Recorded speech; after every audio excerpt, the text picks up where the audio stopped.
Bonjour Fatima Charef, bonjour à tous les auditeurs qui nous suivent ce matin. Monsieur Jawad Salim Allel, bonjour. Bonjour à tous et bonjour à tous, chers amis auditeurs. Alors, une stratégie nationale sur le numérique, le président ordonne sa mise en œuvre. Qu'est-ce qu'elle doit comprendre aujourd'hui, cette stratégie, monsieur Jawad Allel?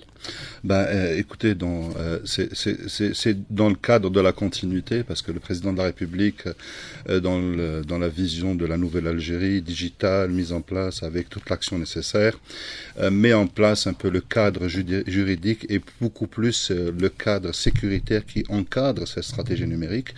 Et la stratégie sur la cybersécurité, c'est une stratégie qui doit être mise en place pour pouvoir un peu, encadrer et non seulement faire face à tout ce qui est menace, car aujourd'hui, l'espace cybernétique est un espace qui est interconnecté, le monde est un village, donc il va falloir mettre en place, cloisonner tout ça, sécuriser tout ça, et surtout veiller à la sécurité nationale et veiller à la sécurité de l'individu et de l'Algérien. C'est dans ce cadre-là que cette stratégie a été mise en place, et c'est dans ce cadre-là qu'il y a la déclinaison du décret qui a été mis en place, le décret 2005 de 2020, où il y a la mise en place du Conseil national de sécurité, des systèmes de sécurité informatique. Mais justement, si on se réfère bien sûr à cette loi, de la création d'un conseil va découler la création de l'agence de sécurité d'information, monsieur Jawad Salim Allel. Tout à fait. Le décret 2005 de 2020, de janvier 2020, prévoit la mise en place du Conseil national de la sécurité des systèmes d'information, ou de la sécurité nationale des systèmes d'information. Ce conseil-là, qui est présidé par le ministre de la Défense, sous l'autorité de la Défense nationale, c'est lui qui est chargé de la mise en place de la stratégie. Derrière décline avec lui une agence de sécurité des systèmes d'information qui est chargée de mettre en place cette stratégie, est chargée de mettre en place sur le terrain cette stratégie et aussi de proposer au Conseil national une stratégie pour être dans une démarche inclusive afin de décliner cette stratégie sur le terrain. Mais quel est le rôle exactement du Conseil national de sécurité d'information? Alors, le Conseil national de sécurité d'information, de ce qui a été fait dans le cadre du séminaire qui a été organisé hier, est chargé de proposer, de mettre en place cette stratégie nationale inclusive parce qu'elle inclut tous les acteurs, qui sont impliqués dans cette stratégie, pour pouvoir décliner ensuite cette stratégie sur le terrain.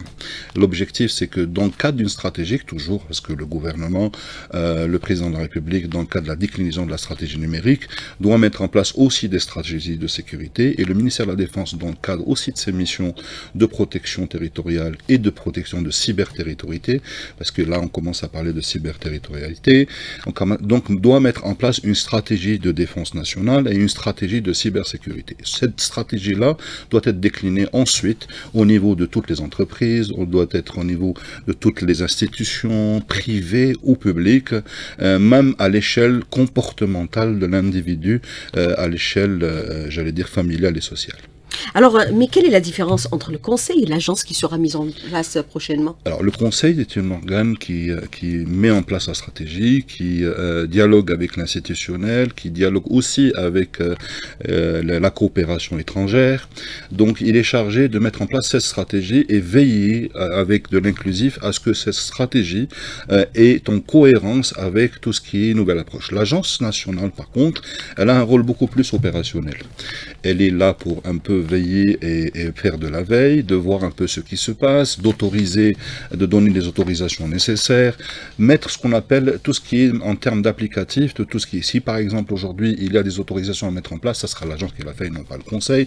Donc elle a un rôle opérationnel et un rôle de proposition au niveau du Conseil pour pouvoir un peu valider certaines stratégies et mettre à jour cette stratégie si c'est nécessaire, s'il faut la corriger, à la réadapter suivant les nouvelles tendances technologiques, parce que les tendances technologiques évoluent. Aussi, la cybersécurité évolue, donc le numérique évolue, donc le changement aussi en termes de technologie aussi évolue. Donc cette agence-là doit être une force de proposition, de veille, et de veiller à ce qu'au niveau opérationnel, décliné dans toutes les institutions, dans toutes les entreprises, dans tous les ministères, soit bien faite. Alors justement, si on se réfère au cadre légal, il existe déjà, vous l'avez mentionné au début de cette émission, il a été déjà adopté en 2020, bien sûr avec la promulgation du décret, celui de 2020. Cet ancrage juridique aujourd'hui dans le contexte actuel est plus que nécessaire pour la sécurisation toute azimut des données, dans tous les domaines, sans exception. Tout à Domaine fait. politique, domaine économique, domaine social, domaine culturel, domaine touristique, dans tous les domaines. Alors la donnée devient un peu le nouveau pétrole de monde moderne, parce que la donnée aujourd'hui qui se produit, se monétise, elle est utilisée pour non seulement plusieurs domaines, dans le domaine économique, dans le domaine d'espionnage économique, dans le domaine aujourd'hui même d'influence dans les cadres politiques, de faire du soft power. Donc tout ça, et la donnée est très importante au niveau international parce que les gens la collectent, la travaillent, l'analysent, la mettent en place et agissent en fonction. Donc il devient plus que stratégique de préserver, de sécuriser et de sauvegarder la donnée. Pour cela, la loi, le décret 05-2020 aussi a prévu un référentiel des systèmes, de la sécurité des systèmes d'information. Ce référentiel a été mis en place. Il faut savoir que ce référentiel existait, mais d'une manière un peu, j'allais dire, soft, mais cette fois-ci, il a été encadré par ce décret-là, et là, ce référentiel existe au niveau du ministère des Télécoms. Il a réuni tous les acteurs, ils ont mis en place ce référentiel qui est aujourd'hui une sorte de document que doit décliner les entreprises, un cahier des charges doit décliner les entreprises pour être dans la norme de la cybersécurité comme dictée par le gouvernement. Mais vous dites il faut se prémunir, se protéger les données qui deviennent aujourd'hui bien sûr le pétrole de demain, mais qui se sert de ces données de telle sorte à les scruter au plus près. Monsieur Jawed Salim Allel, les institutions d'espionnage, les entreprises économiques, les grands donneurs d'ordre à travers le monde, qui se sert aujourd'hui de ces données? Ou est-ce que ce sont des données qui sont, c'est-à-dire injectées dans les réseaux sociaux à profusion et vous avez des algorithmes qui étudient aujourd'hui ces données? Écoutez, je vais vous donner un exemple simple et d'une manière très pragmatique. Imaginons qu'on veuille atteindre la sécurité nationale de l'État. On utilise un réseau social pour pouvoir un peu créer une rumeur, des fake accounts sur une région précise, se basant sur des oui-dire, et avec des algorithmes, les données qu'ils récoltent, on va essayer de faire défiler dans une région précise une donnée, une information qui n'est pas juste. Donc ça crée un problème en interne et ça crée aussi des ordres. Et en plus, on a la possibilité dans un réseau social de cloisonner une région parce que cette région-là ne va voir que ce que cet algorithme devra faire. C'est les guerres soft power. C'est les soft power. Donc on vous donne juste un exemple. Le deuxième exemple est à caractère économique. Si on veut vendre une chose, on a des données spécifiques sur une région et on va essayer de cibler des régions précises pour leur vendre des produits qui sont adaptés à leur comportement. Donc les données récoltées nous donnent un comportement d'individu et nous mettent en place ce qu'on appelle une stratégie de vente. Un troisième exemple, qui est aussi un problème de sécurité nationale, imaginez qu'aujourd'hui on a des données de santé publique dans des régions précises et qu'on voit un comportement des gens qui sont allergiques à tel et tel produit.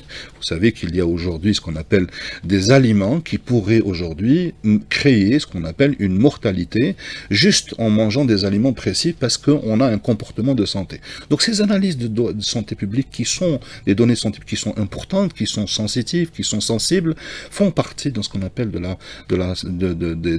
la donnée sensible que nous devons protéger pour ne pas être utilisée à mauvais escient.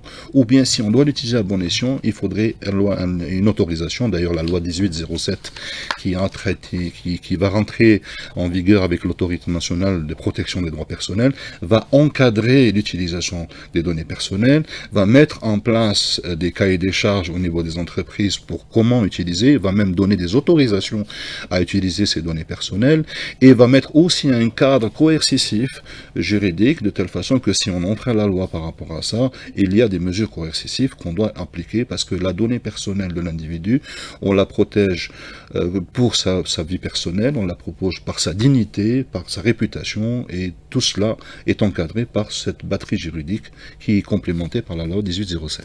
Mais justement, par rapport à, bien sûr, aux données individuelles des personnes, qui doit protéger qui? Comment ça doit se mettre en place? Est-ce que les individus aussi pourraient se protéger d'eux-mêmes également? Monsieur Jawed Allel. Alors, la loi 1807 a comme principe fondamental d'informer, dans le cas où on collecte une donnée personnelle, l'individu à quel usage ça va être fait. La deuxième des choses, elle doit lui donner aussi la possibilité de dire non et de savoir par toute transparence pour quel usage c'est fait et de savoir comment je peux aujourd'hui arrêter et effacer mes données personnelles. Donc, on donne tout un arsenal juridique à l'individu dans sa donnée personnelle de pouvoir un peu maîtriser ça. On ne peut pas collecter une donnée personnelle pour en faire un usage dont la personne n'est pas informée. La deuxième des choses, il faut qu'il y ait le respect de sa vie privée par rapport à la donnée qu'on récolte à l'insu de l'individu. Donc par rapport à ça. Donc l'idée c'est qu'on donne de la transparence, on donne aussi la possibilité d'agir sur sa donnée et on donne aussi la possibilité d'autoriser ou pas. Donc il donne à l'individu le contrôle de sa donnée personnelle. Ensuite, il met cette loi-là prévoit dans le cadre d'institutions, dans des statistiques, dans le cadre où il y a une autorité publique par autorisation de la loi qui doit prendre ces données personnelles pour des raisons nationales, pour des raisons de sécurité nationale ou bien de stratégie nationale dans le cadre du bien commun. Les données sont récoltées, mais les gens sont informés dans quel cadre ces données vont être utilisées. Mais c'est-à-dire ils sont informés et l'autorisation est donnée par voie judiciaire également. Dans certains cadres, et il y a des autorités qui aussi pour éviter tout dérapage. Exactement. Et il y a aussi le fait de savoir où sont hébergées les données personnelles, parce qu'il y a aussi une nécessité d'auditer, et à un moment donné, transférer des données à l'étranger aussi devient assujetti à autorisation. Sur quel prétexte? Est-ce qu'elle respecte les lois en termes de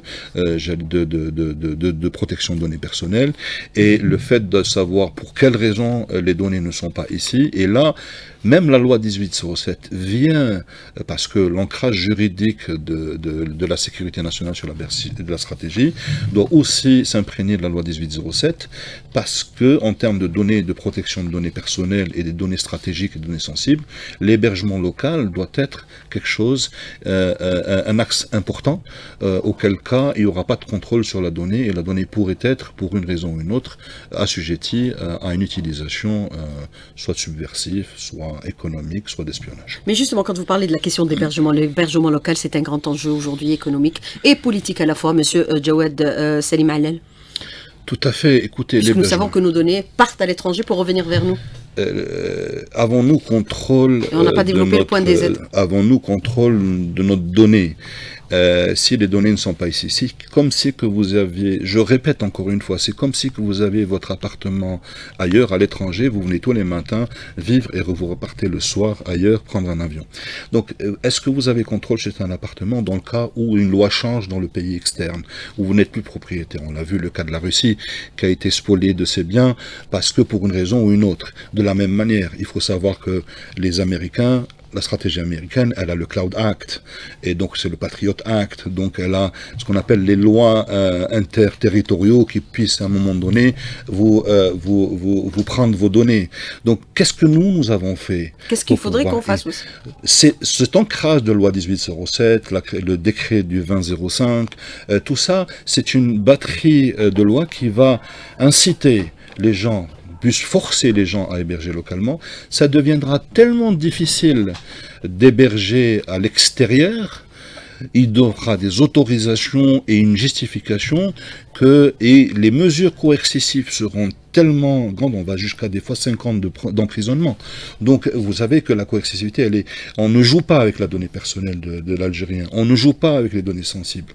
Donc là, il y a une prise de conscience, avec l'élan de la digitalisation qui est en train de se mettre en place, que la donnée qui est ce qu'on appelle l'actif immatériel de l'Algérie, parce qu'on a l'actif matériel, on a le gaz, l'oil and gas, on a tout, mais l'actif immatériel qui constitue aujourd'hui le patrimoine de la data, il faut le rapatrier, le sauvegarder, le sécuriser et l'utiliser à bon escient. Développer le point des aides.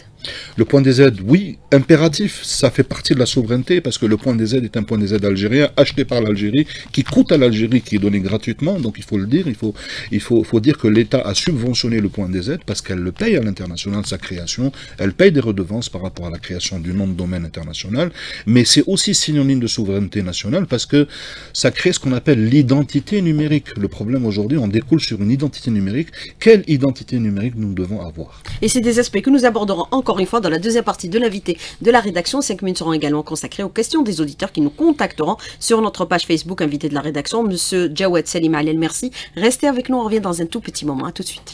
Alors monsieur Jawed Salim Allel, je voudrais revenir avec vous sur plusieurs aspects par rapport à ces questions qui sont éminemment stratégiques et qui relèvent de la sécurité nationale et de la souveraineté nationale. Alors je voudrais revenir bien sûr sur la protection contre les cyberattaques. On parle de l'identité numérique .dz, c'est la question qu'on a abordée dans la première partie de l'invité de la rédaction. Le .dz, c'est une question de souveraineté numérique.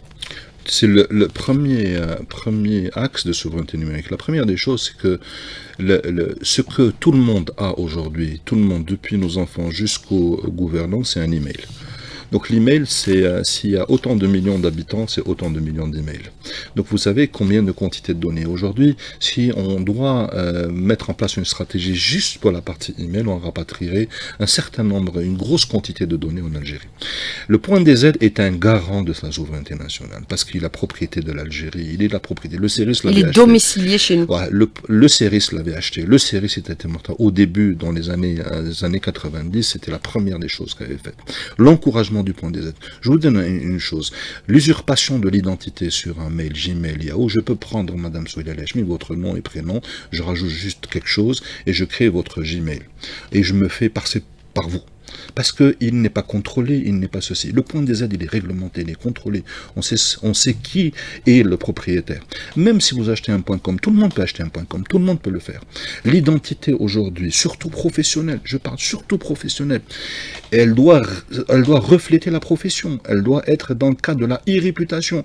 Nous avons oublié cette histoire parce que dans un monde connecté, maintenant on recherche le comportement de l'individu sur les réseaux sociaux. Quand on ne connaît pas une personne, le premier réflexe, on va sur les réseaux sociaux, on va qui c'est.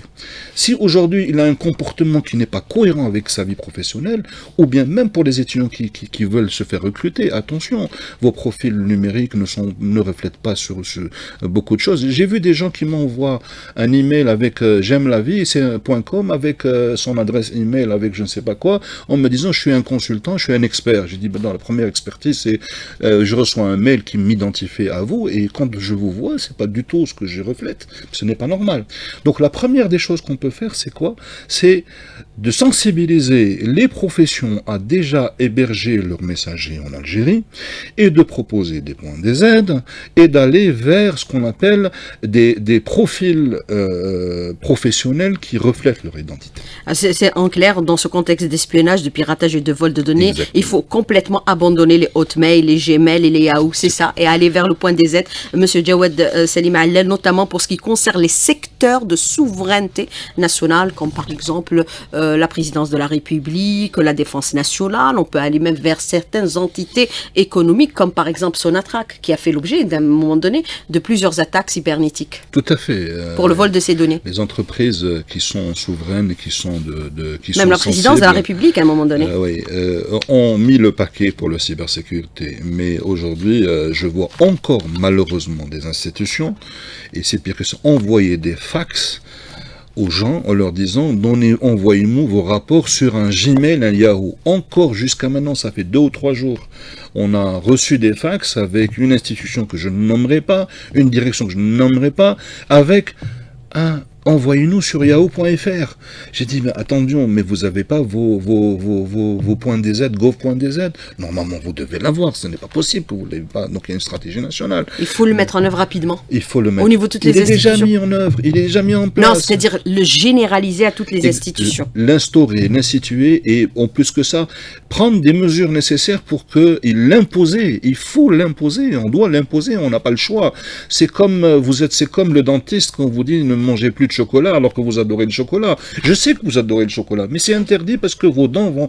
Ou sinon, il faut faire les protections nécessaires. Mais maintenant, il faut arrêter de pouvoir faire ça. Donc, je donne un exemple comme ça. C'est-à-dire qu'on est en train de renforcer notre vulnérabilité par rapport aux questions d'espionnage et de vol de données. Il faut qu'on sorte de nos zones de confort. On était habitués à certaines choses et changer nos habitudes pour aller ce qu'on appelle des habitudes qui sont responsables.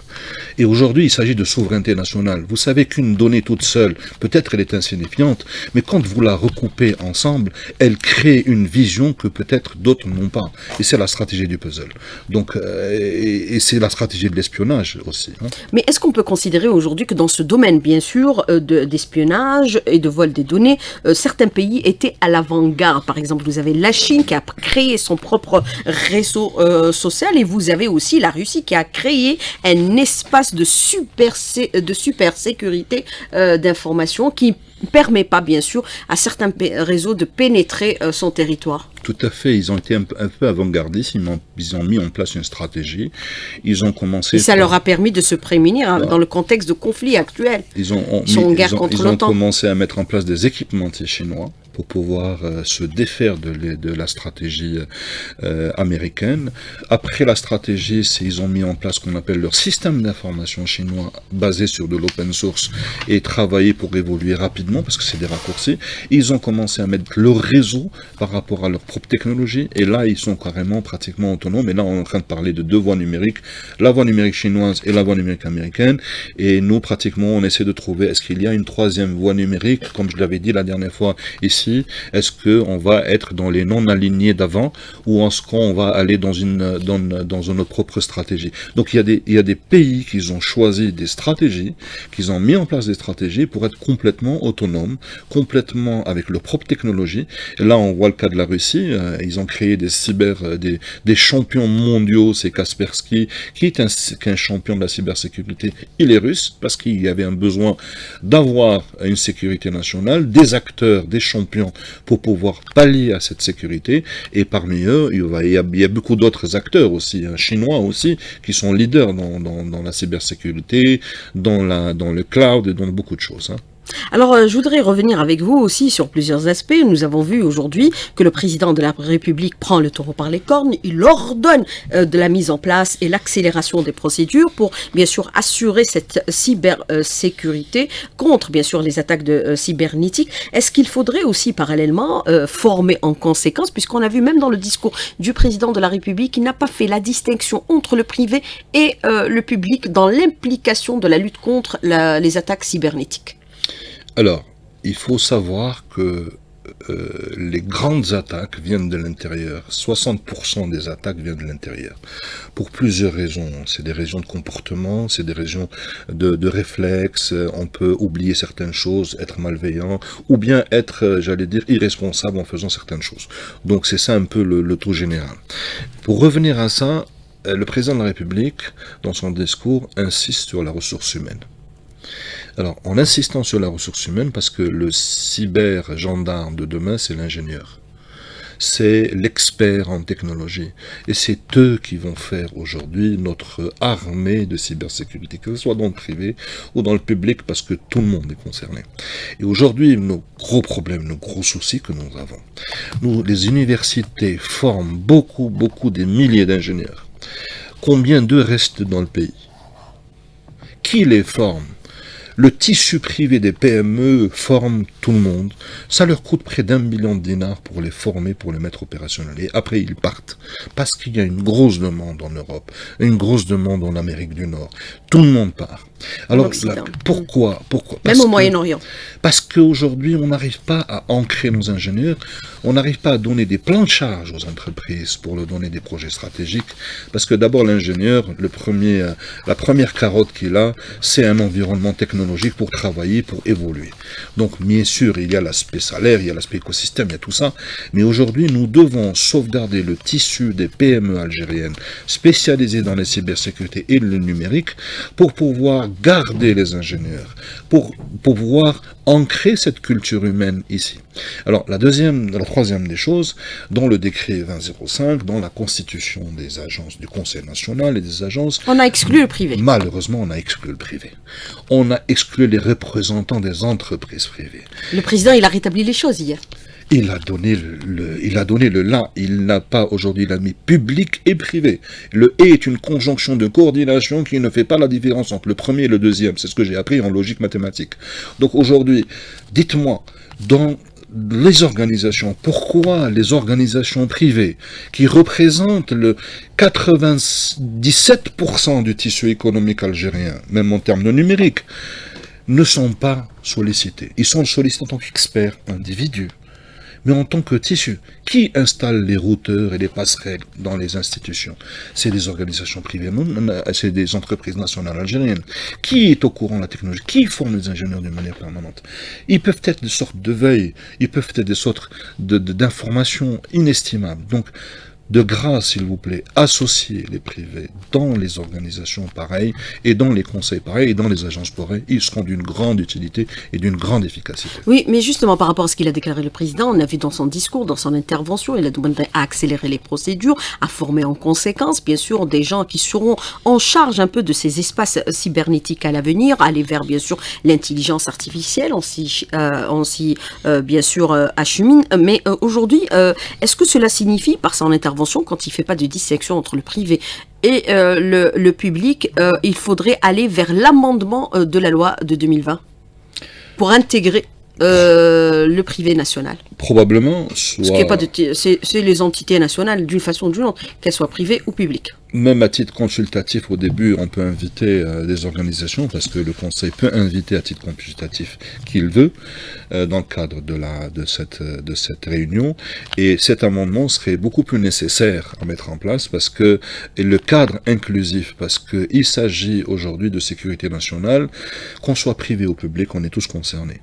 Et qu'on soit privé ou public, on est tous les enfants de l'Algérie qui y croient et qui mettent aussi leur sang et leur corps et âme pour cette Algérie.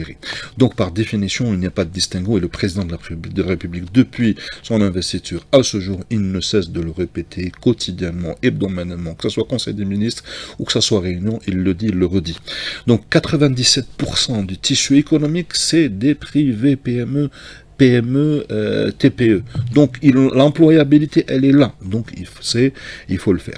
La deuxième des choses, c'est que former en continuel tout ce qui est responsable des systèmes d'information. Il faut que les responsables de systèmes d'information, que ce soit dans le privé ou dans le public, soient être alignés sur cette stratégie. Il faut qu'il y ait des rencontres permanentes, des événements permanents, des échanges, etc., qui nous permettent cette collaboration. Alors, est-ce qu'on peut considérer aujourd'hui qu'on est dans l'obligation de transposer ce qui se passe dans la vie réelle vers le virtuel? C'est ça, Monsieur Jawed Salim Maalen, nous adapter au contexte de développement numérique actuel. Il faut s'adapter impérativement. Nous avons vu que dans les entreprises, il y a des responsables de la sécurité physique. Maintenant, il faudrait avoir des gens qui sont en charge, bien sûr, des aspects de sécurité via le numérique. Et la digitalisation. Moi, je pars d'un principe, tout ce qui se trouve dans le physique se trouve dans le numérique. Il suffit juste de mettre un casque et vous êtes déjà dans le numérique. Et même plus que ça. Il y a le cyberharcèlement, c'est de l'harcèlement. Le cyberespace, il n'y a pas de frontières. Donc, par définition, on n'a pas besoin de visa pour voyager, ni de transport, ni d'avion. Donc, vous savez, il y a des vols d'identité, oui. Donc, nous sommes carrément dans ce qu'on appelle un monde où encore on a beaucoup à faire en termes de régulation, en termes de loi, en termes d'encadrement juridique. Il y a beaucoup de choses à faire. Mais aujourd'hui, je vais rebondir sur la question que vous avez parlé, sur l'intelligence artificielle, etc. Ces nouvelles technologies, quelle intelligence artificielle pour notre pays. Heureusement qu'on a un nouvel institut qui peut penser à cela, mettre en place une stratégie, et ça, c'est notre paire de manches. Mais je vais revenir ensuite à un dernier point. S'il vous plaît, l'hébergement, il faut qu'il y ait une stratégie cloud ferme pour le transfert de données en Algérie, et surtout le contrôle de notre donnée. Un data center aussi. Des infrastructures en général. Ça va de la certification électronique, de la connectivité, du data center. Donc tout ça font partie, parce qu'un data center sans connectivité, bonne connectivité, ça ne peut pas fonctionner. Donc il faut qu'on ait notre intranet local Algérie, parce que le backbone existe, la mise en place existe. Nous pouvons aujourd'hui être très autonomes en termes de stratégie si nous développons plus de contenu, nous hébergeons plus de contenu, nous rapatrions nos contenus et nous mettons en place ce qu'on appelle une stratégie numérique encadrée par une stratégie de cybersécurité. Alors quand vous parlez de les aspects de formation, qu'est-ce qu'il faut former? Comment former aujourd'hui, Monsieur Jawad Salim Allel, quand nous savons aussi que certaines formations sont dispensées également à l'étranger?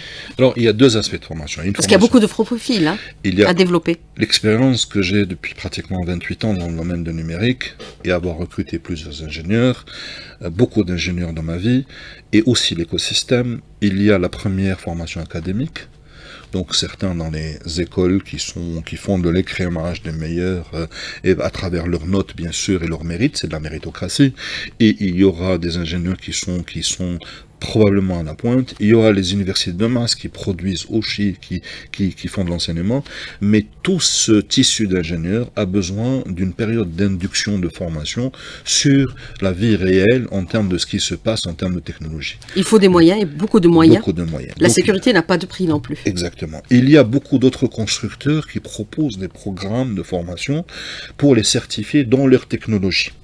Donc chinoise ou américaine, je ne sais pas. Pour éviter bien sûr l'espionnage industriel. Non, c'est pour beaucoup plus à caractère économique, d'avoir beaucoup plus de gens certifiés sur telle technologie pour que on achète cette technologie par rapport à l'autre. Donc c'est aussi une stratégie. On donne de la formation gratuite, mais ce n'est pas aussi gratuit. C'est aussi pour augmenter la taille de marché en termes de vente. Donc aujourd'hui, c'est pour ça que les intégrateurs et les centres de formation locales sont des centres de formation qui puissent donner des formations, mais d'une manière fluide, qui sont sur plusieurs technologies. Et c'est ça où il faut bien former. Former sur plusieurs technologies et non pas une seule, parce que demain, on n'aura que des ingénieurs formés sur telle technologie, et on sera obligé d'acheter cette technologie parce que le savoir-faire, on l'a sur cette technologie. Et là, ça me rappelle certaines multinationales dans les années 2000, où ils faisaient beaucoup de formations gratuites, et tout le parc informatique était muni de cette multinationale. Donc pour vous dire un peu, ce sont des stratégies, que ce soit dans les universités, ils ont mis des centres académiques dans les universités, c'est bien, c'est une bonne chose. Mais en même temps, il faut diversifier les technologies pour avoir cette équitabilité et pour avoir le recul nécessaire. Mais on a vu aujourd'hui, bien sûr, avec ces moyens d'espionnage et de vol de données, et bien sûr, les moyens utilisés par les réseaux sociaux, avec bien sûr ces guerres soft power, on en parle depuis quelques années, on a vu comment on a réussi à éclater certains pays et certains États. On est en retard, M. Jawad Salim Allel, il faut dire les choses comme elles sont. On est très en retard. On est très en retard parce que non seulement c'est qu'on n'arrive pas à contrôler un peu les réseaux sociaux, il y a eu des actions qui ont été faites, il y a des choses qui sont en train de se faire dans l'ombre, ça je le sais, parce qu'il y a des gens qui travaillent dans l'ombre sans faire beaucoup de bruit, et ça... Mais nous subissons beaucoup d'attaques cybernétiques qui veulent ternir l'image de l'Algérie. On n'arrive pas à nous protéger. C'est comme quelqu'un qui n'a pas un bouclier pour se protéger contre les coups de poing. Oui, mais à chaque fois que vous mettez le bouclier, vous avez beaucoup d'autres coups de poing qui viennent, et ça est exponentiel. Le dimensionnement aujourd'hui de notre résilience doit être à la hauteur de la stratégie que va mettre en place le ministère de la Défense avec son équipe sur cette stratégie-là. Sous l'égide du président. Il faudrait qu'on ait sous l'égide du président de la République, bien sûr, et pour avoir cette dynamique au moins sur une vision de 10 ans, 15 ans de ce qui va se faire. Mais l'évolution du numérique est tellement rapide qu'on ne sait pas à un moment donné quelle technologie va venir. L'IA l'a prouvé. C'est que ça fait un boom en l'espace d'une journée, et là ça commence à avoir des dimensions, j'allais dire, invraisemblables. Mais par contre, à un moment donné, il va falloir imposer des règles. Avec cette autorité qui va venir, elle va imposer des règles.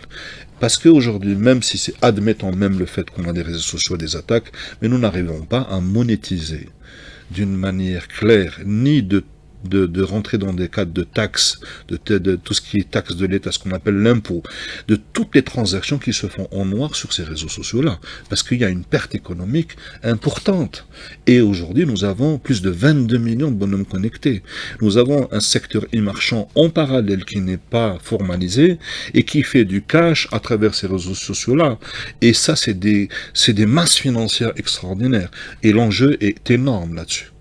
Et bien sûr, le numérique accélère aussi le processus de développement des États et des pays. Alors, vous avez cette question de l'auditeur qui vous dit la cybersécurité doit être une culture qu'il faut inculquer dans toutes les franges de la société depuis le jeune âge. Il faut intégrer ce module dans les systèmes scolaires. C'est impératif également, monsieur Jawed Salim Allel, puisque nous avons vu que parfois des enfants sont connectés sans qu'ils ne sachent à qui s'adresser et avec qui ils sont en train de communiquer.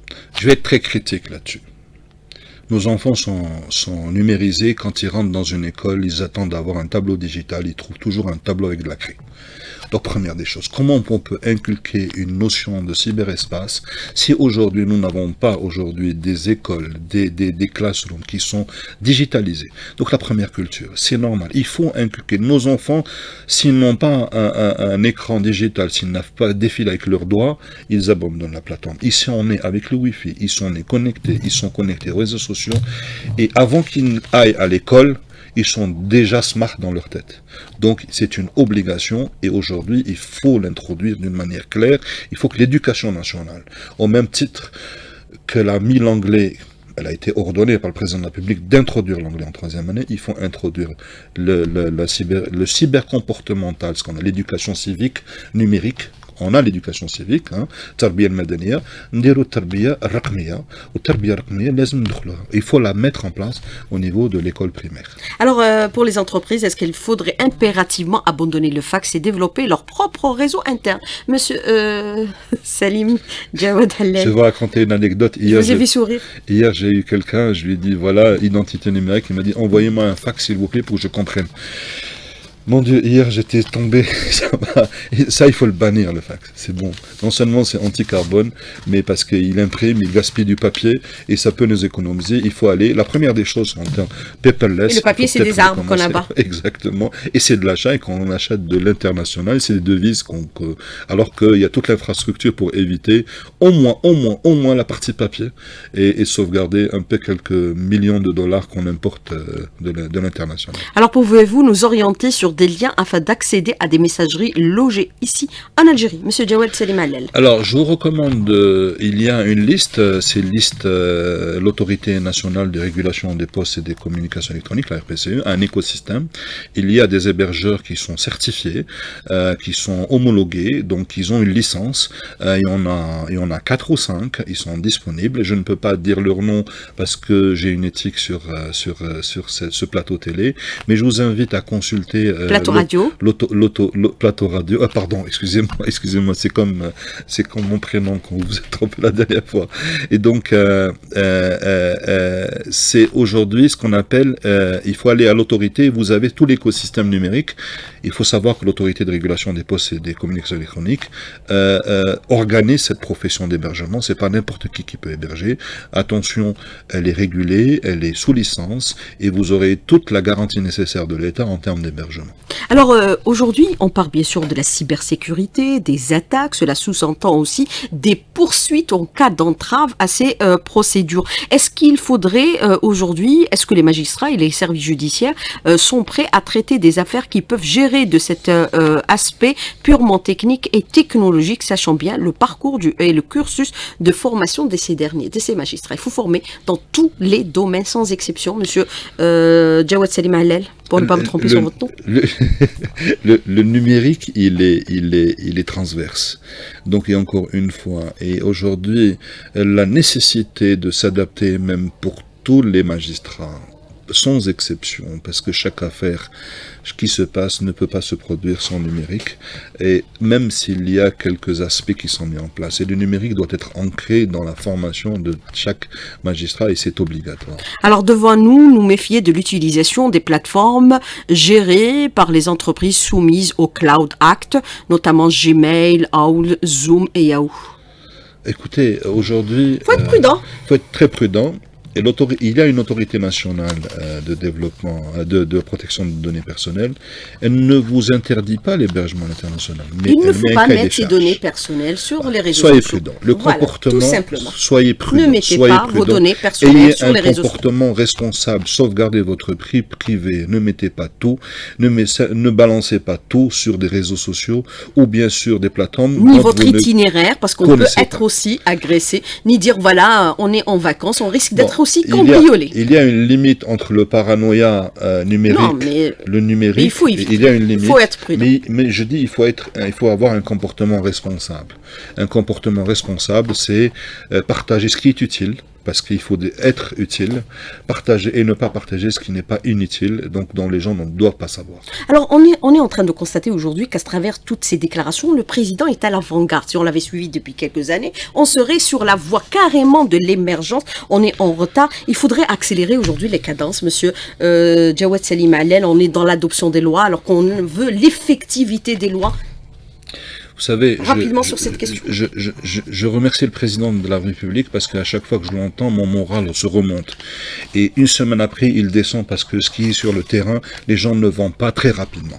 Et à chaque fois que j'entends le président de la République, je me lève de bon matin, je dis ouf, alhamdoulilah, il y a quelqu'un qui nous comprend et qui sait que l'Algérie nouvelle, donc à nous aspirons. Il est en avance. Il est en avance et j'espère que les gens vont procéder de la même façon parce que dans certaines institutions, il faut le dire, vous savez, on a un problème de process interne pour la mise en place. On a un problème d'imprimante. On a un problème de cahier des charges, de commission cahier des charges, de machin, etc. Toutes les excuses. Il y en a des gens qui font tout pour régler un problème, et on a des gens qui trouvent toutes les excuses pour ne pas exécuter. Monsieur Jawed Salim Allel, merci d'avoir répondu à nos questions et d'avoir été en direct avec nous ce matin dans le studio. Merci beaucoup, bonne journée, à bientôt et bon week-end.